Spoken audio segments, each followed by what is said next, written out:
नमस्कार.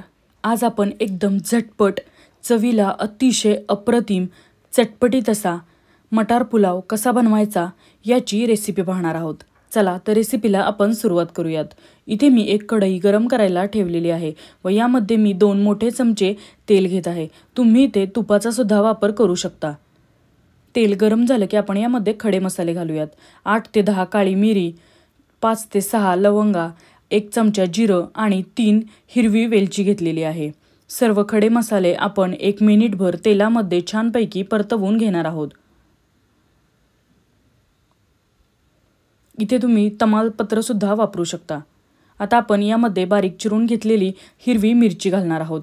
3 ते 4 हिरव्या मिरच्या उभ्या चिरून इथे मी घेतलेल्या आहेत. मिरची सुद्धा आपण 1 मिनिटभर तेलामध्ये व्यवस्थित परतवून घेऊयात.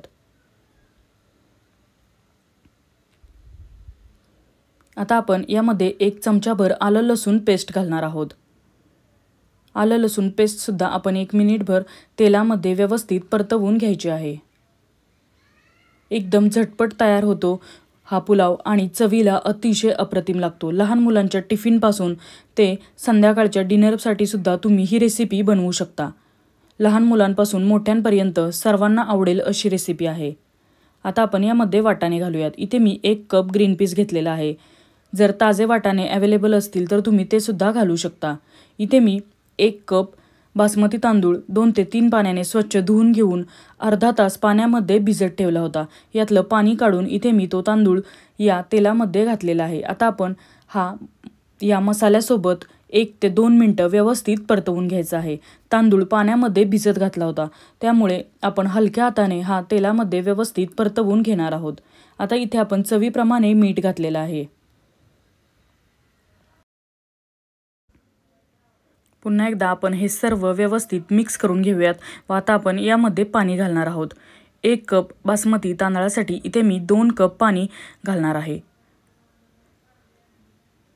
पाण्याला व्यवस्थित उकळी फुटली की आपण लो फ्लेमवर झाकण ठेवून 10 ते 15 मिनिटं आपण हा पुलाव व्यवस्थित शिजवून घेणार आहोत.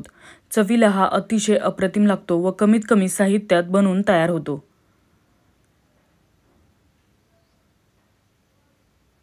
पाण्याला व्यवस्थित उकळी फुटलेली आहे. आता आपण झाकण ठेवून लो फ्लेमवर 10 ते 15 मिनिटं आपण हा भात व्यवस्थित शिजवून घेणार आहोत.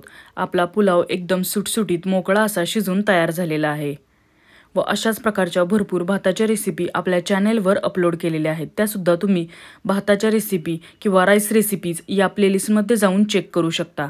जर तुम्हाला ही रेसिपी आवडली तर प्लीज लाईक करा, शेअर करा. सातारकर माधुरी या यूट्यूब चॅनेलला सबस्क्राईब करा. धन्यवाद.